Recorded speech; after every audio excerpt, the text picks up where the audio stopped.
All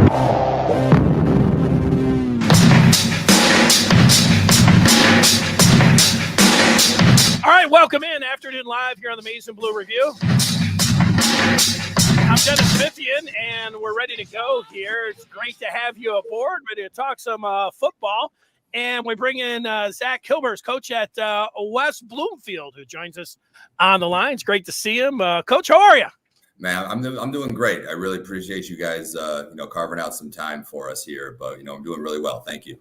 Yeah, well, we like one of your – we like a lot of the players there. I'm going to say we like one, but, there's – I like them too, yeah. and obviously there's a nice pipeline, going to Ann Arbor from W.Bloomfield as well. I saw – was it yesterday or the day before? It was the 1-year anniversary when you guys won the state title. Is that right? Well, it would have been a couple days ago, 2 days ago, the 23rd of January, and that crazy year where we were, paused and stopped, I don't know, 2, 3, 4 times, and we end up getting it done. Yeah.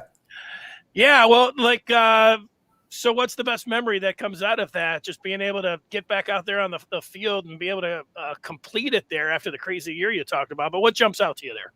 Yeah, honestly, it's really just what you said there. I mean, it wasn't a crazy year for us. It was a crazy year for the country and for the world and everything. And I guess the best memory for me was the kids' resilience from being told in August that, sorry, you're not going to have a season. It's canceled.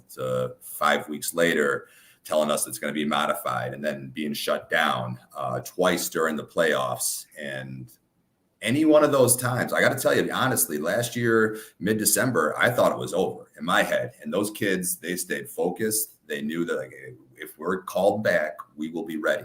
And a lot of that was some great leadership that we had. And that was honestly the most rewarding thing. So that day the state allowed us to come back to practice, New Year's Eve, they showed up and they were ready to go and they were locked in. It was crazy. I remember the first highlight that I saw. It was Donovan Edwards, and just handed him the ball, and it looked like great blocking, but it looked so easy for him. I mean, 80 yards, and it was just like a straight line. I know it's not that easy, but he really makes it look easy. And turns out he makes it look easy even at the college. What a special player he is. Yeah, you said it exactly.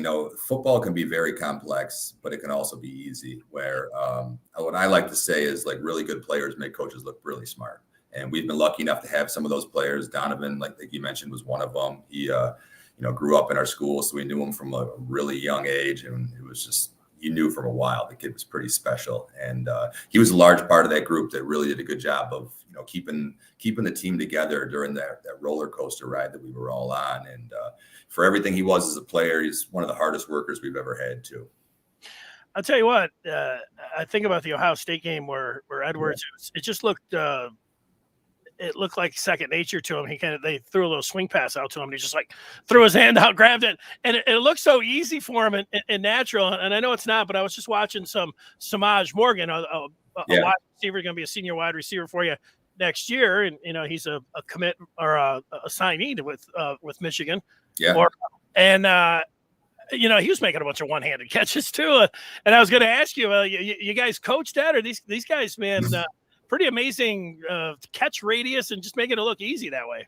Yeah, it was funny. It's funny you mentioned that. We had someone here the other day, and Coach Gaddis stopped by, and they asked what we thought. It's like our ideas of Samaj, and I said, his catch radius, like you mentioned, it's just incredible for a guy that is not the prototypical 6'3", 6'4" receiver that you would make if you had a lab, but his ball skills are so good and his catch radius is so good. He plays that size. And do we teach it? No, those guys are pretty natural. I mean, those are two pretty hard workers right there. Like you mentioned with Donovan, that swing route, and Samaj has some excellent hands.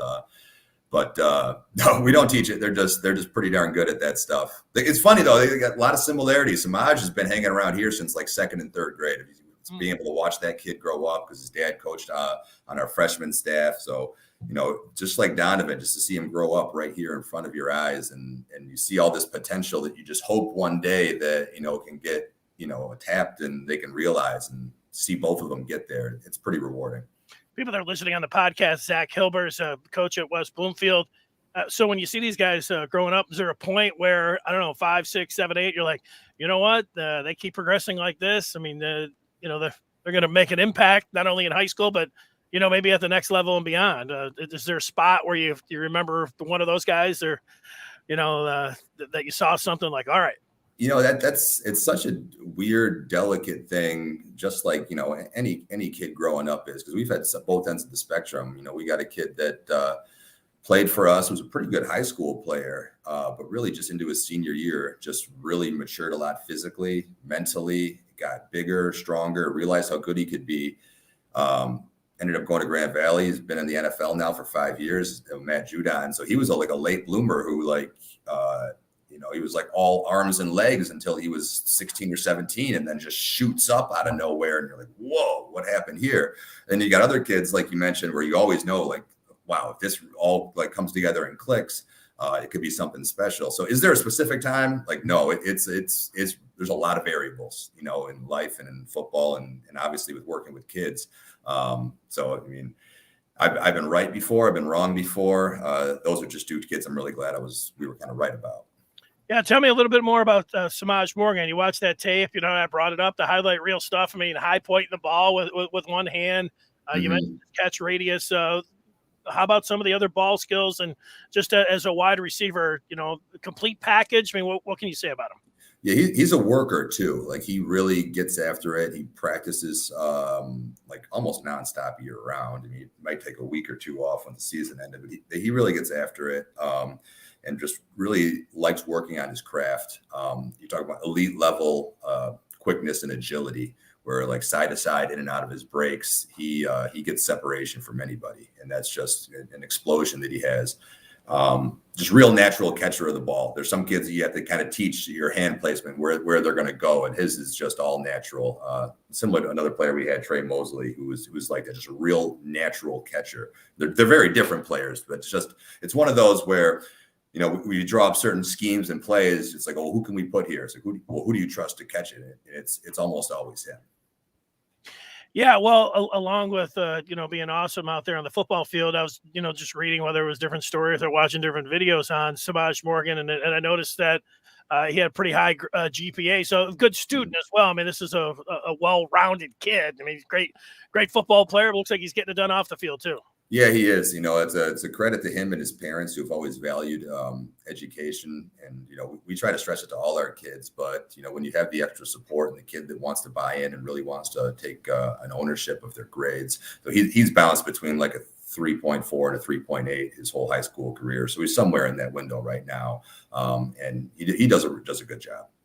Coach, tell me about West Bloomfield football. If it was 10, 20 years ago, I don't know if I was talking about West Bloomfield football, but the last 5 years, I mean, you start talking about the best programs in the state. West Bloomfield's name is coming up, and I know it's more than just your PA announcer, Stoney. That can happen. I know he's a big advocate of West Bloomfield, but right. Tell me, just how it's the trajectory and where it's at right now. What you guys have been able to build there's something pretty nice. Yeah, it's been great, and like I said, we've been really fortunate to have really good kids and really good football players. A lot of credit, as I'm sure goes to Coach Bellamy for helping lay a foundation for a lot of the success we had. More than a foundation, the foundation in the house, and we're trying to build an attic on top of the house, I guess, for what he did for us. And you got to give a lot of credit to some kids. Maybe, I don't know, I've been here a while, maybe 8-9 years ago or so, that were kids that we were able to keep in our district, where before we were losing them to other, I guess, neighboring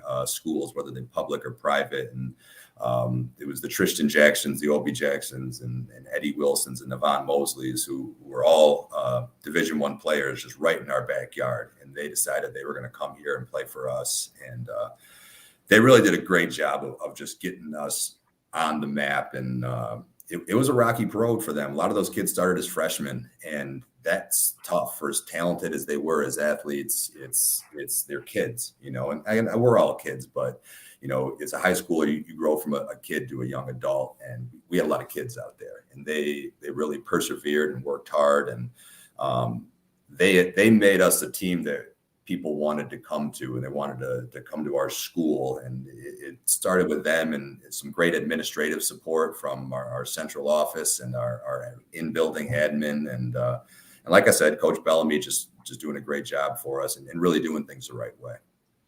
Tell me, I know how coaches are. You guys are probably just talking about the winter conditioning right now, not look too far ahead. But if you do talk about next season, uh, give us a little snapshot. I mean, you guys feel like you're going to be pretty competitive. Obviously, you got a pretty talented wide receiver. You got some guys to complement Sammy Morgan along there with West Bloomfield. What's it look like? Well, yeah, he certainly makes things a lot easier on the offensive side of the ball. We do bring a lot of guys back. We had some pretty impactful seniors, which in college football and high school football, that happens. Obviously kids are going to graduate and they're going to move on, and I think any coach will tell you like that's the most rewarding part of it, is seeing kids move on in their life and doing things that they want to do and seeing all the successes that comes for them.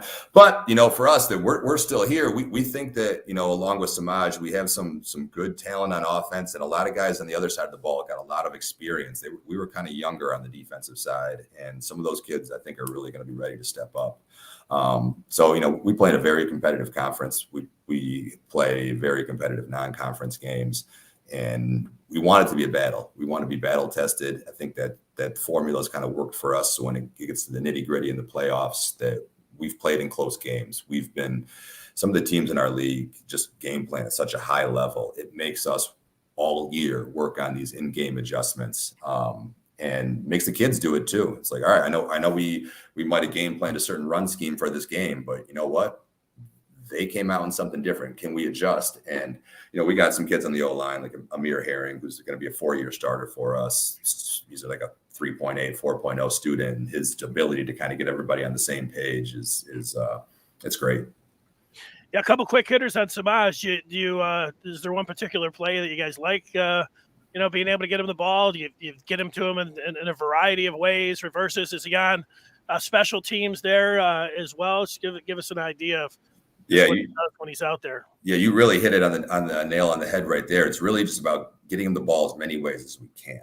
All right. Ideally with space, and obviously the defense's job is to try to permit that from happening. But yeah, we'll throw him the ball downfield. We'll throw him the ball in the screen game. We'll hand the ball off to him. He's played quarterback for us before. He's been on reverses. He's thrown reverse passes. He's thrown double passes. He grew up as a quarterback. So you're talking about an outstanding all-around athlete that he's thrown touchdowns for us. He's caught them. He's ran them.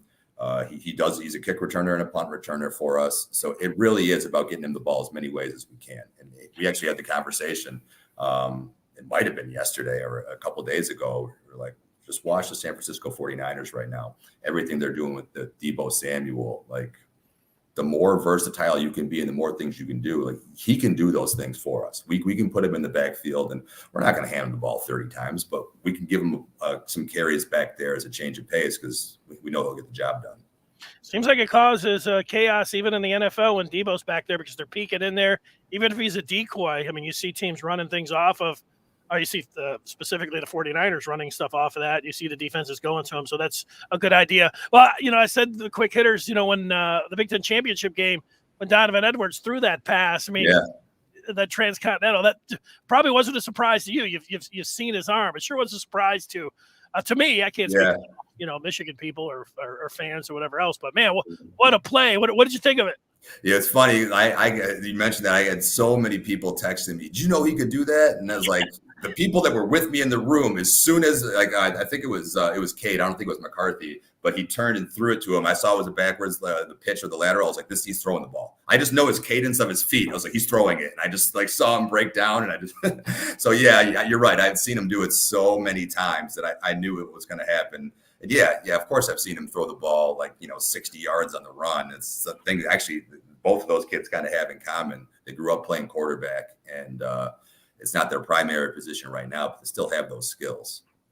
Yeah, so if Morgan in a year or two lets one fly, we should be surprised, right? You broke it here today. That he's got those kind of skills. All right, hey, best of luck. You mentioned you got some players there. You've got any in the system there that Michigan's? You got coaches coming in. I know you had some coaches there today, but you're going to have some coaches still showing up in the years ahead. Is Michigan going to be coming down there, knocking on the door for anybody? Well, I hope so. I hope that that's our job to develop our kids. I do think that we have some young guys that are going to have great potential. Actually, Coach Gaddis and Coach Bellamy were here the other day. talk with a few of our younger kids. And it's our job to make sure that they get all those opportunities that their talent, I guess, matches them up with. And I do think we'll have some. We got some younger guys like Brandon Davis Swain is one that's a current sophomore who's done a really good job, and some secondary guys as well that do a really good job. Well, fantastic. You did a great job. We appreciate your time and continued success there at West Bloomfield. And tell Stoney we said hi. Yeah, I will. It's been, I miss seeing that guy. I used to see him every week, and I got to get my fix. Yeah, I know. You got to see him listening. You got to get that both sides of the coin there. All right. Hey, thanks a lot, Zach. We'll talk with you down the road. Best of luck. Absolutely. It was a pleasure. Thank you. All right, see ya. There he is, Zach Hilbers, coaches out there at Bloomfield. I'll tell you, making the rounds there, bringing the local coaches on and guys that, have players that are coming here to Michigan, being able to talk about them. It's, it's fantastic to hear like that. We've got a few other things here. We've got the Michigan Recruiting Spotlight to give you a little thought or two on Jim Harbaugh, plus talk a little bit about the Michigan basketball team. They got a game tomorrow, and then they've got one Saturday against Michigan State, and everyone's looking forward to that one. Well, when it comes to that basketball game tomorrow, I think you got to start tonight, because Michigan State on Friday went to Madison and played Wisconsin, and they really played well. I mean, they got a big, and they really cruised to a victory, and man, everyone played well for Tom Izzo. And, the previous game they lost to Northwestern, and that's why I think that's the first thing that, you'll hear if people are going to talk about this game tomorrow. Like, you think, all right, Michigan's won 2 in a row. Look at their net ranking has improved. People are starting to talk about them, as a bubble team, all those things. It's just, 2 wins, Maryland, and then going on the road and beating Indiana and serving up the Hoosiers their first loss at Assembly Hall. I mean, that spoke for itself. But yeah, so you see, when you see Northwestern there, you're all right, 3 in a row, and then we'll see what happens Saturday. But the first thing you say about Northwestern is it was just last week or so that they went up to East Lansing and they beat, was it last Saturday? I was watching the game. The refs were trying to hand, I don't like to really jump on refs or go, but when they are part of the story, the refs were totally part of the story in East Lansing. They were trying to hand Tom Izzo that game. There was a couple of really, crazy, suspicious calls there, late in that game to try to get Michigan State at least to overtime, try to get them to win that game. But, that's the one thing. Northwestern, if they can beat Michigan State on the road, I don't think they're going to be thinking about coming into Ann Arbor like, oh, man, we're going to be intimidated by the Wolverines. But, Michigan, this is the kind of thing they want to keep this going. They do want to play themselves into the NCAA tournament. They got to win tomorrow night's game. And just and then you start thinking about, all right, 3 in a row. They've stacked a couple wins together. What do they got, for Michigan State, who looks like they're playing their best basketball? What a task. It's always fantastic. That's what the part that, hurt was disappointing that first time around. Like, the 2 times, sometimes 3 times. One of these times it'll be 4 times. You like when these two play. You like this rivalry. And if you are from the state of Michigan, usually almost everybody, certainly sports fans, they want one team or the other, and we were deprived of that a couple weeks ago, starting the new year out when we didn't see Michigan State, but we will see them on Saturday. And, there's still a chance that they'll possibly reschedule the game. Michigan will be able to, see them in Ann Arbor. That would be nice. I'd look forward to that. But the part about Michigan State, they played Whiskey on Friday. Now they go to Champaign, and they'll take on the Illini tonight. What is that? A 10 top 25 matchup. State's at in the top 10. Illinois is in the top 25. I think 24. Number 10 versus number 24. Almost feel like a must watch. And if you're really into college hoops, starting to get into it, late night, I see a top 10 matchup. Arizona on the road taking on UCLA, the team that knocked Michigan out of the tournament, and a team that served them up a loss out in Vegas earlier. Arizona, number 3, Arizona, number 7, UCLA, late night tonight. Something to keep an eye on if you're that college basketball fan. All right, let's go to the Michigan, the Michigan Recruiting Spotlight. And for that, see if I can just push the button there. There it is. National Signing Day is a week from tomorrow. And Michigan's in on a few different guys. One of them is a newly minted 5-star tackle out of Seattle named Josh Connerly Jr. He talked to Rivals yesterday, and I pulled some of the sound out and what Connerly had to say. Here's the question to Connerly Jr. about Michigan and where he sits with the Wolverines. Well, I mean, a big thing that really got them back in was Courtney Morgan. You know, with him being at AEW now, I mean, it definitely took a hit to me because I mean, he basically like reignited the whole thing with him. Because I mean, Coach Warner, I talked to Coach Warner here and there, but I didn't really talk to him that much. But I mean, with him introducing me to Coach Moore and Coach Newsom and even Coach DeVere, and that's not going to be there now. But so I mean, those were 3 great dudes to just be around. Like not just as coaches, but as men. They're great. They're great men. They're great people. I mean, really learning from Coach Moore when I was there and like a little bit of what they do and how I can fit in. I mean, I feel like I feel like a lot of my skills can be put on full display. So, yeah, interesting there when you hear that because Courtney Morgan was here as recruiting director, and then he's off to Washington, which Connerly Jr. mentioned, and and then he talked about Sharon Moore there and Newsom. That's good. It's interesting. You start parsing these words like, they're didn't have the familiarity and then was at the Michigan-Washington game. And, Sharon Moore is, they've kept their, the lines of communication open. I mean, they, and they want Connerly Jr. There's no doubt about it. And, so does everybody else. And, you look at the schools, Oklahoma, Miami, USC, Oregon, Washington, and Michigan. And Connerly Jr. is not in any rush. He looks like he's going to blow past signing day next week, Wednesday, and just going to continue this recruitment. That's what he said. And he talked about the process a little bit more here. Here's some more audio from Josh Connerly Jr. Say that's a big thing about waiting is that you're still gonna get those everyone asking you where you gonna go, what's it gonna be, where you going, and you just gotta tell them you're undecided and stuff, which is a little annoying to me. Even just being in Hawaii this weekend, like everyone's just like where you going because they know that we're football players, but they don't really know like who we are, so. Sure. But the process is fun, and I want to kind of enjoy it as long as I can. Well, there you go. I mean, it sounds like a 17, 18-year-old. Like one side's like, yeah, it's kind of annoying. And everybody's asking me where I'm going. But yet, he's enjoying the process. So, he's the one part about it is, and I guess you could put Michigan, we don't like to hear this, but you might not like hearing it. I don't really like saying it to you that the Michigan head coach is in limbo a little bit. A little bit. It can end any time, so we'll see what happens there.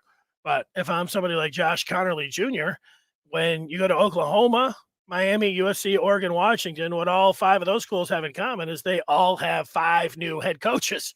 And so different staffs, and he's looking at all of them. And that's where Michigan sticks out, is that they have the stability with the head coach. Now, we say that, and that's the idea, and that's the plan. So we'll have to see on that. The question that was asked, if you want a little bit more substance to the question that was asked, here's what Adam Gorney from Rivals asked Connerly. And then through all of this, Michigan is still there. You visited for the Washington game, had a great time. Obviously a dominant performance against the Huskies that night. You and Sharon Moore hit it off really big. What is it about Michigan that stays in the mix very highly here for you as you go through this? All right. And then you heard the answer, and he said, hey, first, Courtney Morgan. It's not like maybe Courtney Morgan, it was at the Washington game, but then he got from, here was his answer. Well, I mean, a big thing that really got them back in was Courtney Morgan. With him being at AEW now, I mean, it definitely took a hit to me because I mean, he basically like reignited the whole thing with him. Because I mean, Coach Warner, I talked to Coach Warner here and there. All right, it took a hit when Morgan left, and Coach Warner was Ed Warner, who was the offensive line coach last year, but it sounds like maybe Morgan said, "Hey, here's Sharon Moore. He's at the Washington game. He's going to meet Sharon Moore there." And, so he has a little bit of a relationship there. Who knows? We'll see. Those are a lot of schools, and it's an unusual recruitment now in that it looks like it's going to go past next week. And, if Connerly Jr. felt like, he was feeling the heat before, like, hey, it's first signing day. Now you got a second signing day. Okay. You got to make a choice. He's like, no, I'm not making a choice. And then Rival said, hey, you're a 5-star. All of those schools, including Michigan, will wait on Connerly Jr. So this is one's worth waiting for. And, we'll see. Michigan in there with a chance. When you're talking about Seattle and, you got the beautiful campus of Washington right there in Seattle out on that peninsula with the mountains in the background, the water over there, pretty nice. But it's nice here too. So we'll see what happens there with Connerly Jr. So we talked a little bit about Sammy Morgan, Michigan basketball, and then there's the Michigan recruiting spotlight. All right, so I'll watch State tonight and see what they've got for Illinois. I'm a college basketball fan. It's time for the Michigan recruiting spotlight, or the memorabilia minute here.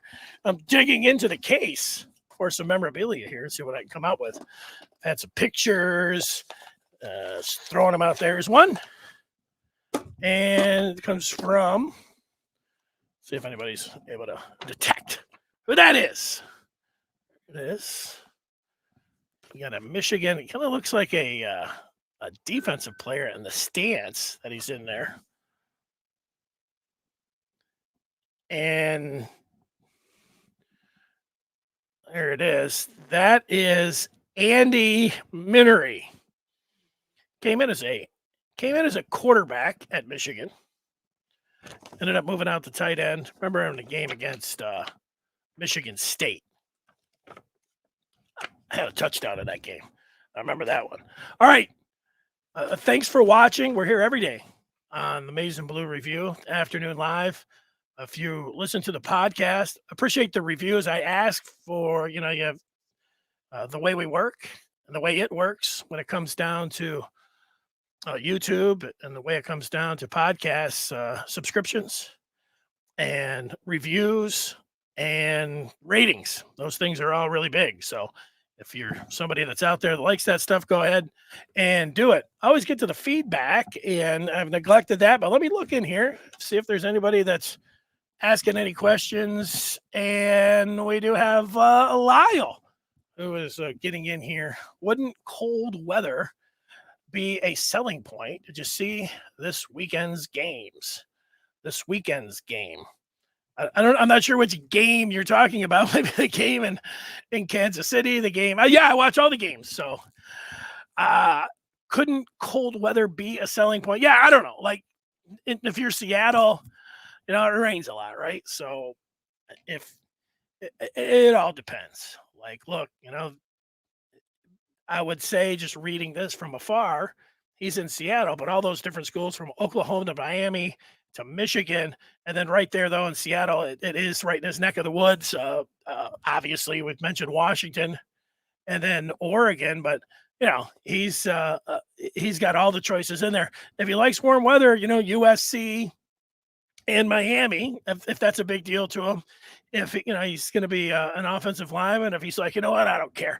I'll just, wear short sleeve shirts, bring it on. The snow, if I'm playing in the pros, I got to get used to it. Well, then maybe it's Michigan. So, but I don't know, the kid, I don't have a great read, but those that do say Michigan's got a pretty good shot there. So I give him a 50% shot, but I'm not expecting anything. Doesn't sound like you should expect anything coming up a week from Wednesday.